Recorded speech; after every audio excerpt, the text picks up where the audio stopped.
Nearly 6 years ago, Alabama teenager Natalee Halloway disappeared in Aruba. Her mother, Beth, has been relentless in her pursuit of the truth in her daughter's case, which is still unsolved at this moment. In a new TV series that premiered last night on Lifetime, Vanished with Beth Halloway, she examines other disturbing and unsolved cases, missing person cases. And Beth Halloway joins us here this morning on The Early Show. Beth, good to see you this morning. How are you? Good. Good morning. We saw in a documentary that aired on Lifetime right before the premiere of your show some video when you were in this prison in Peru. You went to go see Joran van der Sloot there. And first, I guess, A, what was behind the decision to go see him? And B, did you have it scripted in your mind what you would say to him if you did in fact get a chance to see him? I never could have imagined that I was going to be face to face with Joran in prison. Opportunity presented itself, and I think as all parents of missing loved ones will do anything and everything, and I decided, okay, I want to be face to face with him again. How were you able to, I mean, he is in this prison in Peru. From all reports, it's this secluded, violent denizen where he's kind of just being left to wallow for the rest of his years. How did you get to this spot, to be right in front of him like that? Well, I did have some, of course, help from Peter DeVries and his team, and I entered the prison just like every other woman that afternoon. It was Wednesday afternoon, ladies' day, and I just went through the proper protocol, and it just happened. Yeah. Was he able to say? Were you able to glean anything from talking to him? Did he say anything? You know, really, as a mother, I didn't go there to get information from Joran because obviously we can't do that. We've known that that's just not going to happen. But what I did was to go there to give him information, just to remind him that I'm still here. Obviously, I'm not going anywhere, and I think to show him how easy it was for me just to walk in and be face to face with him.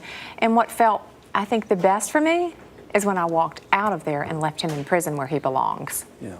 Any doubts in your mind? I know you probably think about it every minute of every day. Is there any doubt that potentially Natalee is still alive? Oh, no, not after I discovered the ferocity in which he murdered Stephanie Flores. So I think that put it in perspective for me as to what transpired with Natalee. Did it take a long time for you to kind of come to that realization, especially after hearing that case with Miss Flores? It did, and I think it was after just the shocking news for me to hear that Joran had murdered another young woman. I think that's when it all came into perspective for me as to just who this young man was, and he's, you know, he's a killer. Yeah. So. To do a show like this, I think some would think, oh God, why would she want to put herself through that? Because now you're hearing about all these other people and the torment and the torture that they have to go through, and it would kind of continue to surface feelings that you have, but you didn't feel that way. This is something you embraced and wanted to do. And it's interesting because to Vanished, now that I'm doing it with this huge platform and Lifetime and able to reach so many more people, I had been doing it quietly the years before. So it had been 5 years that I had been going in just to the search of a missing loved one, just working with law enforcement, helping maybe organize a search, connecting the family to resources. So now I felt like I had a larger platform, something I never could have imagined being able to help the people to the depth that we can now. Yeah. Is it somewhat therapeutic at all? This part is not therapeutic for me. What was therapeutic for me were the 5 years I spent traveling to high schools and colleges talking to our young sons and daughters about personal safety and travel safety. That was my cathartic experience.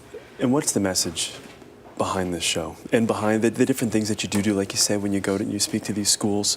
What are you trying to get across to these kids? Well, it's interesting because within every Vanished episode, there is a message of travel safety, personal safety, whether it's something as simple as what we think as parents is the buddy system, or bringing your plans full circle, which is how do you want to end your outing at night. So those messages are there. That's the ones we've taught our children all their lives. But I think that they are now in such a powerful format. It can open up conversations with your young adults of, you know, choices to make. So, you know, those are what I deliver to the high school podiums too. Well, Beth, we appreciate you coming in and talking with us this morning. Thank you.